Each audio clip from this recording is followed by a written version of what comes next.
എങ്ങനെ അളിയ എത്ര പേര് റോസ വെച്ചിരുന്നാലും ആ റോസെല്ലാം നിന്നെ നോക്കി വെച്ചിരിക്കുന്നത്. ഫോളോ ചെയ്തോ, പിക്കപ്പ് ആവും. കറുപ്പാണെങ്കിലും കറക്റ്റ് ആയിട്ടാ പറയുന്നത്. I like it. ഇപ്പോഴേ ഫോളോ ചെയ്യാം. എന്നെന്നും പുഞ്ചിരി. ഏഞ്ചൽ, എനിക്കിതിന് ഇഷ്ടമല്ല. നീ അഴകാണെന്ന് എനിക്ക് തോന്നുന്നില്ല. കാരണം നീ അഴകല്ല. പക്ഷെ ഇതൊക്കെ നടക്കുമെന്ന് എനിക്ക് പേടിയുണ്ട്. ആലോചിച്ചിട്ട് പറ. Hey hey hello.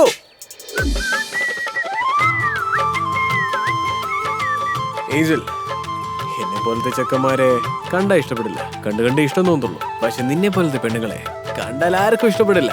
എന്നാലും എനിക്ക് നിന്നോട് എന്തുകൊണ്ടാ ഇഷ്ടമെന്നറിയാമോ? I want to marry U.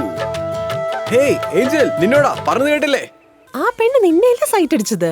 പിന്നെന്താ ലവ് അക്സെപ്റ്റ് ചെയ്യാത്തെ? എനിക്ക് ആകെ കൺഫ്യൂഷൻ ആവുന്നു. ബ്രദർ ബ്രദർ, നിങ്ങൾ എന്തോരം ഗെറ്റപ്പ് മാറ്റി നിങ്ങളുടെ പ്രേമം ആ പെണ്ണിന്റെ അടുത്ത് പറഞ്ഞാലും അത് അക്സെപ്റ്റ് ചെയ്യില്ല പെണ്ണ്. അതെന്താ ബ്രദർ? കാരണം ആ കൊച്ചിന് കാത് കേൾക്കത്തില്ല. അയ്യോ, അവൾക്ക് കാതില്ലെങ്കിൽ എന്താ? എന്റെ അടുത്ത് നല്ലൊരു മനസ്സുണ്ട്. അത് മാത്രമല്ല, എനിക്ക് നല്ല 2 കാതുണ്ട്. ഒന്ന് എനിക്ക്, ഇനി ഒന്ന് എന്റെ ഏഞ്ചലിന്. എന്നാലും അവള് നിന്റെ പ്രേമം അക്സെപ്റ്റ് ചെയ്യത്തില്ല. അതെന്താ? കാരണം അവൾ ഓൾറെഡി ഒരാളെ ലവ് ചെയ്യുന്നുണ്ട്. എടാ കളർ കൂടി കുട്ടി, വെറുതെ തമാശ പറയരുത്. സത്യമായിട്ടാ പറയുന്നത്. അവൾ എന്നെയാണ് ലവ് ചെയ്യുന്നത്.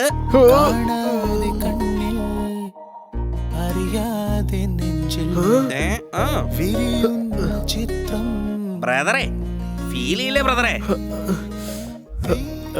പറയുന്നത് കൊണ്ടൊന്നും തോന്നരുത്. പറഞ്ഞോളൂ. ഉരുളക്കിഴങ്ങിന് കൈയും കാലും വന്നതുപോലെ എന്നാലും ഉള്ള കോല വന്നിന്റെ. അങ്ങനെ എനിക്കില്ലാത്തത് എന്താ നിനക്കുള്ളത്? ഉണ്ട്. അതുപോലെ തന്നെ കാത് കേൾക്കുന്ന പക്ഷേ. അപ്പൊ തനിക്കും കാത് കേക്കില്ലേ? ഇത് 5000 രൂപയ്ക്ക് മേടിച്ചാ കൺഫേം ആയിട്ട് കേക്കില്ല. ഛേ, എടുത്തിട്. പിന്നെ നിന്നെ ഈ പോകുമ്പോഴും വരുമ്പോഴും ഒക്കെ എന്നെ കണ്ട് ചിരിക്കുന്നത് അവള്. അതോ, അവള് കണ്ട് ചിരിച്ചിട്ട് പോയത് നിങ്ങളെയല്ല, പിന്നെ നിങ്ങളുടെ പിന്നിൽ നിന്ന് എന്നെയാണ്.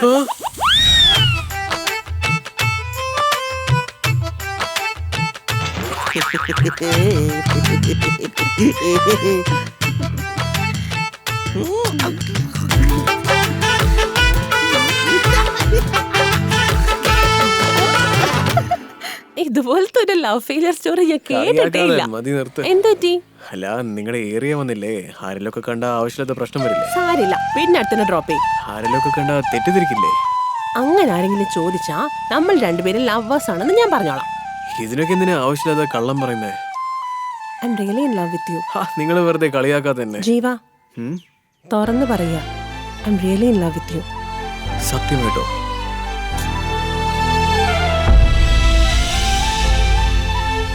ഇപ്പഴേലും വിശ്വാസായോ? വിശ്വസിച്ചില്ലെന്ന് പറഞ്ഞാൽ നിങ്ങൾ എനിക്ക് വേറെ ഒരു കിസ് തരുമോ? നിന്നെ കാലത്തോട്ട് വയറ്റിന് നല്ല ടൈറ്റ്നെസ് ആണ്. ഒരു കപ്പ് ചായ കുടിച്ചാൽ മതി, വയറ് ഫ്രീ ആയിക്കോളും. ഈ ചായക്കടക്കാരൻ എവിടെ പോയെന്ന് അറിയില്ലല്ലോ. ചൊവ്വാഗ്രഹത്തിൽ ചായക്കട തുടങ്ങാൻ പോയതാണോ അവൻ? പറയാൻ പറ്റില്ല. മംഗൾയാനും മുന്നേ യൗമാരെ പോലുള്ളവർ അവിടെ പോയി ചായക്കട തുടങ്ങും. അവൻ എവിടെയെങ്കിലും പോട്ടെ, എനിക്കൊന്ന് പോകാനായിട്ടുള്ള വഴി പറ. നീ പേടിക്കണ്ട, പുറത്ത് പോകാനുള്ളത് ഞാൻ അകത്ത് പോയിട്ട് റെഡിയാക്കാം. ഞാൻ ഉണ്ടാക്കുന്ന ചായ കുടിച്ചാൽ നിനക്ക് എങ്ങനെയാ പോകുന്നത് നോക്കി. അകത്ത് പോയി എന്ത് ചെയ്യാനാ? എന്റെ ഇപ്പോഴത്തെ ഈ പ്രശ്നത്തിൽ ഇച്ചിരി ചൂടുവെള്ളം കുടിച്ചാൽ ക്ലിയർ ആയിക്കോളും. പെട്ടെന്ന് ഇന്നാ സ്പെഷ്യൽ ടീ. ഇതാ വേണ്ട. Okay, cheers. എടോ, താനെന്താ കട പബ്ലിക് ടോയ്ലറ്റ് പോലെ തുറന്നു വെച്ചങ്ങ് പോയേ? താനിട്ട ചായ കുടിക്കാൻ പറ്റാതെ അവൻ എത്ര കഷ്ടപ്പെട്ടു എന്ന് അറിയോ? അവസാനം ഞാൻ തന്നെ ഇട്ട് കൊടുത്തു. അയാളുടെ ചായക്കാൾ നിന്റെ ചായ നല്ല രസമുണ്ടാ. അല്ല, ഞാൻ പാൽ ഇപ്പോഴാണല്ലോ മേടിച്ചോണ്ട് വരുന്നത്, പിന്നെ എങ്ങനെ ചായ ഇട്ടെ? താനിവിടെ ഒഴിച്ചു വെച്ചിരുന്നല്ലോ, അത് ചൂടാക്കി കൊടുത്തു. അത് ചായയല്ല, ചായ കഴിക്കാൻ വെള്ളമാ. എന്റെ മുഖത്ത് തുപ്പോടോ നീ. നിന്നെ ഞാൻ ഉഴുന്നോടെ കൊണ്ട് എറിഞ്ഞപ്പോ അയാളുടെ തല പൊട്ടിയല്ലോ. പരിപ്പോടെ കൊണ്ടെങ്ങാനും എറിഞ്ഞിരുന്നെങ്കിൽ ഇത് കൊലക്കേസായനെ. അവനെങ്ങനെ കയ്യിൽ കിട്ടാണല്ലോ, കളിക്കൊന്നളെ ഞാൻ. ഓഹ്,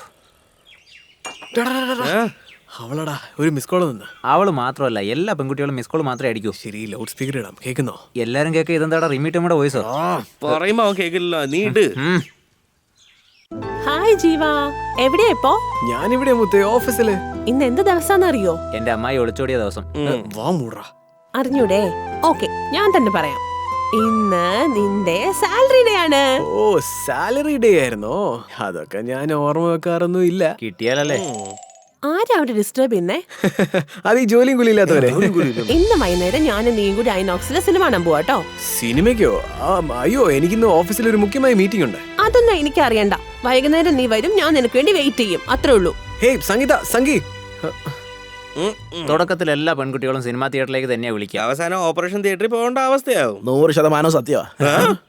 കടുകിട്ട് വെറുത്തൊരു കടക്കണ്ണും അടിച്ചെന്നെ കുടുക്കിട്ട് വലിക്കല്ലേ മിടുക്കി പെണ്ണെ തിരിച്ചിട്ടും മറിച്ചിട്ടും ഗുണിച്ചിട്ടും. ആഹാ വരണം മിസ്റ്റർ വരണം. ആ പിന്നെ സാർ, ഇത് ഞങ്ങളുടെ ഫ്രണ്ടാ, പേര് അനിരുദ്ധ്. ഞങ്ങളൊക്കെ ഷോർട്ടായിട്ട് ആന്റി വൈറസ് എന്നാ വിളിക്കാറ്. കമ്പ്യൂട്ടർ സ്പെഷ്യലിസ്റ്റ് ആണോ? വളയ്ക്കുന്നതിൽ സ്പെഷ്യലിസ്റ്റ് ആന്റിമാരെ. അപ്പോ തന്റെ നമ്പർ എനിക്കൊന്ന് വേണം. ആ പിന്നെ അളിയ, ഇത് ഞങ്ങളുടെ ബോസ്, പേര് ദണ്ഡായുധ പണി. അപ്പൊ ഷോർട്ടാകുമ്പോ ഈ തണ്ടെന്നൊക്കെ കോമഡി എന്ന പേരിൽ ഇങ്ങനെ എന്തെങ്കിലുമൊക്കെ പറയും, നിങ്ങൾ ചിരിച്ചു കൊടുക്കുക. എന്താ ജീവ, എന്തിനാ ട്രീറ്റ്? അല്ല സാറേ, എനിക്ക് നിങ്ങൾ കാരണല്ലേ ജോലി കിട്ടിയത്. അതുകൊണ്ട് ആദ്യത്തെ ശമ്പളം വന്ന ഉടനെ നിങ്ങൾക്കൊരു ട്രീറ്റ്. എന്തിനാണോ ഈ ഫോർമാലിറ്റീസ് അപ്പൊ ഒക്കെ? വേണ്ടേ, എന്നാ പിന്നെ പോയേക്കാം. ഇരിക്കുന്ന എന്തായാലും വന്നല്ലേ നമ്മളിവിടെ. ഒരേ ഒരു ഡൗട്ട്, ഒരു ബോട്ടില് ഒരു ഗ്ലാസ്. അപ്പൊ എനിക്ക് മാത്രമേ ഉള്ളൂ, അപ്പൊ നിങ്ങൾക്ക് ആർക്കും ഇല്ലേ? നിങ്ങളുടെ മുന്നിൽ വെച്ച് കുടിക്കുന്നത് അത്രയും മര്യാദയുള്ള കാര്യമല്ലല്ലോ. വെള്ളം അടിക്കാൻ വന്നാൽ എല്ലാരും സെയിമാ. ഈ ബഹുമാനമൊക്കെ മനസ്സിനകത്ത് മതി. സൂപ്പർ ദണ്ഡ പണി. ഏയ്, ഏയ്, ഒരു 3 ഗ്ലാസ് കൊണ്ടുവന്നേ. വാ പെട്ടെന്ന്. എങ്ങനെയുണ്ട്? എന്നാലും എല്ലാരും ഒരുമിച്ചിരുന്ന് കുടിക്കാൻ പോവല്ലേ? ഒഴിക്കളിയാ. ഇങ്ങനെ തട്ടിട്ട് എന്താണ് വെള്ളം കാണിക്കുന്നെ? കൊടുക്കാൻ. കോഴിയുടെ കഴുത്തൊക്കെ തിരിക്കുന്നതാണല്ലോ തിരിക്കുന്നത്. കുടിച്ചിട്ട് തന്റെ കഴുത്തിന് പിടിക്കാം. എങ്ങനെ? സൂപ്പർ ആ സൂപ്പർ. വായ നടക്കി വെക്കി. ആ വെള്ളം ഒഴിക്ക് വേഗം.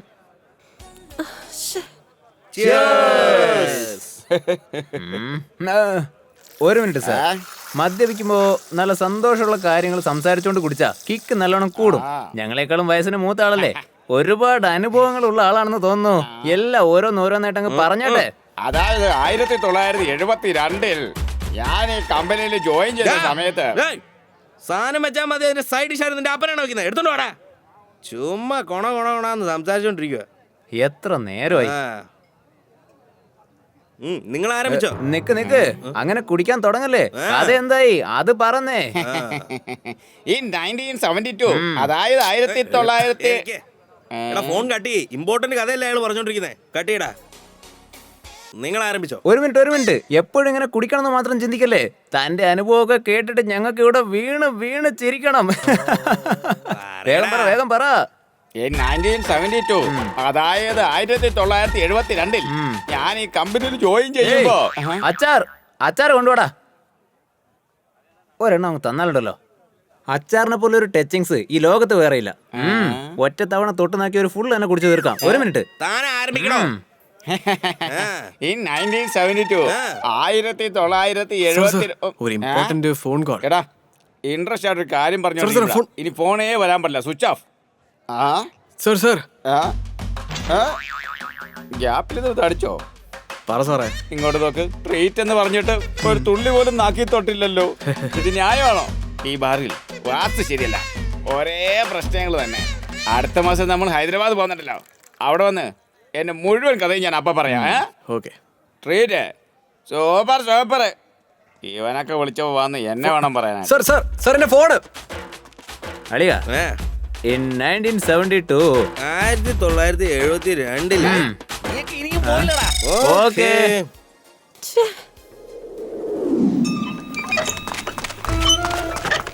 സോറി ഒരു 1000 ടൈംസ് സോറി. സംഗീത, ഞാൻ പറയുന്നത് കേൾക്ക. നിന്റെ അടുത്തൊന്നും എനിക്ക് ഒരു സോറിയും കേൾക്കണ്ട. സംഗീത, ഓഫീസിൽ ഒരു ഇമ്പോർട്ടന്റ് മീറ്റിംഗ്, അതാ എനിക്ക് അവോയ്ഡ് ചെയ്യാൻ പറ്റാതെ. അപ്പൊ നിനക്ക് ഓഫീസ് ഇമ്പോർട്ടന്റ്, ഞാനല്ല ഇമ്പോർട്ടന്റ്. പിന്നെ എന്തിനാ എന്നെ സ്നേഹിക്കുന്നത്? ഞാൻ അങ്ങനെയല്ല ഉദ്ദേശിച്ചേ. ഓഫീസിനെ കെട്ടിപ്പിടിച്ച് അവിടെ തന്നെ ഇരുന്നോ. സംഗീത പ്ലീസ് ഒന്ന് മനസ്സിലാക്കുക. ചുമ്മാ എന്നെ ശല്യം ചെയ്യാതെ.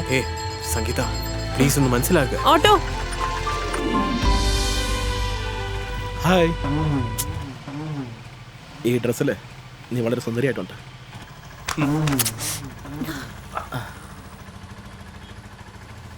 എന്ത് പെർഫ്യൂമാ യൂസ് ചെയ്യുന്നേ? നല്ല മണമുണ്ടല്ലോ. മാനേഴ്സ് ഇല്ലേ, ഡീസൻസി ഇല്ലേ? ചേട്ടാ, നീ വിചാരിക്കുന്ന ആളല്ല ഞാൻ. ഞങ്ങൾ വളരെ ഡീസന്റ് ഫാമിലിയിൽ നിന്ന് വരുന്നതാണ്. ചെയ്തില്ലല്ലോ. ഒരു മിനിറ്റ്, ഞാൻ പറയുന്നൊന്ന് കേൾക്ക്. ഇതെനിക്ക് അറിയാവുന്ന കൊച്ചാ. എല്ലാം അറിയുന്നോ? എന്റെ മുന്നിൽ വെച്ച് എന്റെ പെണ്ണിന് ഉമ്മ കൊടുക്കല്ലേ? ഞാൻ ആരെന്നറിയോ? നിന്നോണ്ടല്ലോ പറയുന്നൊക്കെ എന്റെ എന്റെ ദേഹത്ത് കേട്ടല്ലേ ഇതിന് അനുഭവിച്ചിരിക്കണോ? എന്താ ഓരോ സംസാരിക്കുന്നത്? പബ്ലിക്കായിട്ട് തല്ലിയല്ലേ? അടുത്തോളടാ.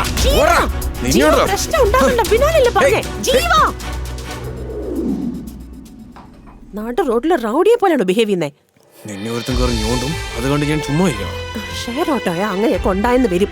ഇപ്പൊ എന്ത് ചെയ്യണമെന്നാ? മനസ്സിലാക്ക് ജീവ, അങ്ങനെ ആരെയും തൊടാതെയൊക്കെ പോണെന്നുണ്ടെങ്കിൽ തനിച്ച് സ്കൂട്ടറിൽ പോണ്ടി വരും. സ്കൂട്ടറിൽ പോണല്ലേ? ചൂരം പടയുടെ ചെമ്പട കൊട്ടിക്കോളം തുള്ളും താളം, ഹേ വീരം പടയുടെ പൊന്മുടി ഏറ്റിക്കൊട്ടിക്കേറും താളം. ഉന്നം മറന്ന തെന്നിപ്പറന്ന പൊന്നിൻ അത് കിനാക്കളെല്ലാം കലക്കി. ഒന്നിച്ചെടുത്ത് കരളിനകത്ത് അങ്ങോട്ട് കുടിക്കടാ. ആ പാട്ട് കട്ട്. പിന്നെ എന്താ ഇത്ര പെട്ടെന്ന് ഇത്ര സ്നേഹം കാണിക്കുന്നേ? നീ ആരടാ? എന്റെ മുത്താടാ, എന്റെ ചെങ്ങായാടാ, എന്റെ സ്നേഹിതനാടാ. മൂന്നൊന്നു തന്നെയാടാ. ആദ്യം ചിക്കൻ ഓർഡർ ചെയ്യടാ. ഡാ ഇന്ന് ചൊവ്വാഴ്ചയാ, ഇന്ന് ചിക്കൻ ഒന്നും കഴിക്കാൻ പാടില്ല. കലണ്ടറിൽ അങ്ങനെയൊന്നും ഉള്ളതായിട്ട് കണ്ടില്ലല്ലോ. അതിരിക്കട്ടെ, ഞാൻ എന്ത് ചോദിച്ചാലും ചെയ്യുമ്പോ നിനക്ക് വേണ്ടി എന്റെ ജീവൻ ഒഴികെ ഈ ശരീരത്തിലുള്ള എല്ലാ സ്പെയർ പാർട്സും ഞാൻ തരുവടാ. ആ വൃത്തിയോടൊക്കെ എനിക്കൊന്നും വേണ്ട. വിശ്വാസമില്ലേ? നിക്കടാ, ഇടോ ഇങ്ങോട്ട് വന്നേ. നിനക്ക് വേണ്ടി കണ്ടാമൃഗത്തിന്റെ മോന്ത കിട്ടി ഞാൻ ഇടിക്കട്ടെ. ഡാ, ഇത് ഓൾറെഡി ചായക്കട വെച്ച് നീ എറിഞ്ഞുടച്ച മോന്തെ. നിങ്ങൾ പോയിക്കോ പോയിക്കോ. എന്താടാ നിനക്ക് ഇനിയും വിശ്വാസമില്ലേ? വേണമെങ്കിൽ നിനക്ക് വേണ്ടി ഞാൻ ആത്മഹത്യ ചെയ്തിട്ട് ജയിലിൽ പോട്ടെ. ഒരു റൗണ്ട് നിന്നെ പിച്ചും പേയും പറയുവാണോടാ? ഓ അത് പോസിബിൾ അല്ല അല്ലേ? ഡാ നിനക്ക് വേണ്ടി ഞാൻ എന്റെ ഈ തല പണയം വെക്കാടാ. ഈ നാറ്റം പിടിച്ച തല എടാ, എടാ, എടാ. I like it. എന്താടാ ഒന്ന് കുനിഞ്ഞപ്പോഴേക്കും നീ മാല അഴിച്ചോ? അല്ല, ഒരാഴ്ചയായിട്ട് അവൾ എനിക്ക് സ്കൂട്ടി വേണം ചോദിക്കുവായിരുന്നു. വാങ്ങിച്ചു കൊടുത്തില്ലെങ്കിൽ അത് നന്നായിരിക്കത്തില്ലല്ലോ. ഒരാഴ്ചക്കുള്ളിൽ ഞാൻ തിരിച്ചു വന്നേക്കാം കേട്ടോ. സ്കൂട്ടിയോ? You naughty. ഈ ചെയിന് എടാ മഹാബാബി, നിന്നെ പോലെ ഒരു ഫ്രണ്ടിനെ എനിക്ക് കിട്ടിയാലോടാ. അളിയ ഗോൾഡ് റിംഗ് ആണോടാ? കവറിംഗ് ആടാ. എന്തിനാ വണ്ടിക്ക് പെട്രോൾ അടിക്കാനാണോ? ശരി വാന്നാ പോവാ. സർവമംഗളമംഗല്യേ ശിവേ സ്കൂട്ടറിനൊക്കെ ഇത്ര നേരം പൂജ ചെയ്യൂ. ലോറി എങ്ങനെ ആയിരുന്നെങ്കിൽ 2 ദിവസം നീണ്ടാനെ. ആ തൊഴുതോളൂ. ഉം. അതേ ഒരു കാര്യമുണ്ട്, ഈ ക്ഷേത്രം വളരെ രാശിയുള്ള ക്ഷേത്രമാ. എത്രയും പെട്ടെന്ന് നിങ്ങൾ കാറ് വാങ്ങും. അതെ, ഇദ്ദേഹം ഇവിടെ ദിവസം വരാറുള്ളതാ. അതും TVS-ന്റെ സ്കൂട്ടി. എന്റെ വാക്ക് മറക്കണ്ട, കാറ് വാങ്ങും. മുരുക, ആര് വേണമെങ്കിലും കാർ വാങ്ങിക്കോട്ടെ, പക്ഷെ ഇവൻ ഒരിക്കലും വാങ്ങാൻ പാടില്ല. മാലയിടറാ, വേഗം ഇടടാ. വണ്ടിക്ക് ഇടടാ. ഓ, നല്ലോണം പ്രാർത്ഥിച്ചിട്ട് മാലയിടും. ഞാനെന്താ ശബരിമലയ്ക്ക് പോകാൻ മാലയിടുവാണോ? പ്രാർത്ഥിച്ചിട്ട് മാലയിടാൻ നിങ്ങൾ നന്നായിട്ട് വരും. പിന്നെ വേറൊരു പ്രധാനപ്പെട്ട കാര്യം, മൂടി കൊഴിയെന്ന് കരുതി ഹെൽമെറ്റ് ഇടാതെ വണ്ടി ഓടിക്കുന്നത്, കണ്ണൊഴികെ ബാക്കിയെല്ലാം മൂടിക്കടിക്കൊണ്ട് വണ്ടി ഓടിക്കുന്നത്, ഇങ്ങനെ സൗന്ദര്യത്തിന് പ്രാധാന്യം കൊടുക്കാതെ ആയുസിന് പ്രാധാന്യം കൊടുത്ത് ഓടിച്ചാൽ നിങ്ങൾക്ക് നല്ലത്. ഒരുപാട് സംസാരിക്കുന്നോട് പറഞ്ഞു വിട്. എന്താ ഒരു സ്വകാര്യം? അല്ല, ഒറ്റയ്ക്ക് റൗണ്ട് പോകാൻ പറ്റുമെന്നാ ചോദിച്ചു. എന്നാ ചായ കൊടുത്ത് പറഞ്ഞേക്കില്ല. അല്ല, എന്റെ കൂടെ ഒറ്റയ്ക്ക് പോകണമെന്ന് പറഞ്ഞേ. അപ്പൊ ഞാൻ ഇവിടുന്ന് ഒറ്റയ്ക്ക് അങ്ങ് പോണം. അതെ അളിയാ. പിന്നെ പോകുന്ന വഴിക്ക് എനിക്കൊരു 100 രൂപയ്ക്ക് റീചാർജ് ചെയ്തു. അതും ഞാൻ ചെയ്യണം. എന്നാ പിന്നെ കാണാവിടെ. വണ്ടി നല്ല രീതിക്ക് സ്റ്റാർട്ട് ചെയ്യും. നിങ്ങളുടെ ജീവിതം നല്ല രീതിക്ക് സ്റ്റാർട്ട് ആവട്ടെ. താങ്ക്സ്. ഗ്യാപ്പ് കൂട്ടിരിക്കടാ. ബൈ. ചേട്ടാ, എന്താ ഞാനും കയറട്ടെ? എടാ ഒന്ന് അല്ലല്ല, ഇരിക്കാൻ പറഞ്ഞല്ല. ഒറ്റയ്ക്ക് പോയില്ലേ, കഴിച്ചോണ്ട് പോയിക്കോളാൻ. ബൈ. 5 പവന്റെ ചെയിന് കൊടുത്ത് എനിക്ക് അവസാനം അരമുറി തേങ്ങ. അയ്യോ പാവാണേ, എന്തെങ്കിലും തരണേ. എന്നാ വാ, തന്റെ കയ്യിൽ ഡ്രസ്സർ ഒന്നും എക്സ്ട്രാ കാണോ? അതും തോന്നുന്നു. തന്റെ കൂടെ എനിക്കും വന്നിരിക്കാനാ.